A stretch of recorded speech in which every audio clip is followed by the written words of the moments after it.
ఓం నమో భగవతే వాసుదేవాయ నమః. ఓ బ్రాహ్మణోత్తమ, మన పక్షంలో ఉన్న ప్రధాన యోధుల గురించి కూడా చెప్తాను వినండి.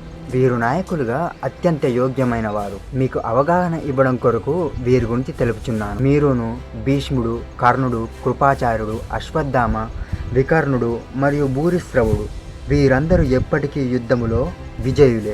ఇంకా చాలామంది వీరయోధులు కూడా నా కోసం ప్రాణాలు అర్పించడానికి సిద్ధంగా ఉన్నారు. వీరందరూ యుద్ధ విద్యలో ప్రావీణ్యం కలవారు మరియు అనేక రకములైన ఆయుధములను కలిగి ఉన్నారు. మన సైనిక బలం అపరిమితమైనది మరియు మనం భీష్మ పితామహుడిచే రక్షించబడుతున్నాము. కానీ భీముడిచే జాగ్రత్తగా ఏర్పాటు చేయబడి రక్షించబడుతున్న పాండవ సైన్యం పరిమితమైనది. కావున కౌరవ సేనా నాయకులందరికీ మీ వ్యూహాత్మక స్థానాలను పరిరక్షిస్తూ భీష్మ పితామహుడికి పూర్తి సహకారం అందించమని పిలుపునిస్తున్నాను. అప్పుడు కురువృద్ధుడు మహోన్నత మూల పురుషుడైన భీష్మ పితామహుడు సింహంలా గర్జించాడు మరియు తన శంఖాన్ని పెద్ద శబ్దంతో పూరిస్తూ దుర్యోధనుడికి హర్షమును కలగచేశాడు.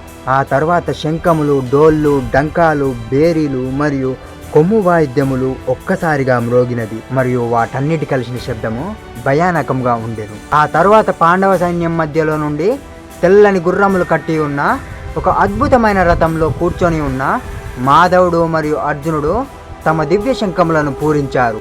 ఋషికేశుడు పాంచజన్యం అనబడే శంఖాన్ని పూరించాడు మరియు అర్జునుడు దేవదత్తాన్ని పూరించాడు. గొప్పగా పూజించేవాడు అత్యంత కష్టసాధ్య కార్యములను చేయునట్టి భీముడు పౌడ్రం అనబడే బ్రహ్మాండమైన శంఖమును పూరించాడు. ఈ భూమండలాన్ని పాలించేవాడు యుధిష్ఠిర మహారాజు అనంత విజయాన్ని పూరించాడు. నకుల సహదేవులు సుఘోషమణి పుష్పములను పూరించారు. గొప్ప వీలుకాడైన కాశీరాజు మహారాజుడైన శిఖండి, దృష్టద్యుమ్నుడు, ద్రౌపది యొక్క 5 కుమారులు మరియు భుజబలము కలవాడు సుభద్రపుత్రుడు అయిన అభిమన్యుడు వీరందరూ తమ తమ శంఖములను పూరించారు. ఓ ధృతరాష్ట్ర, ఆ భీకరమైన శబ్దానికి భూమి ఆకాశములు దద్దరిల్లెను. అది మీ తనయుల హృదయాలను బ్రద్దలు చేసినంత పనైంది.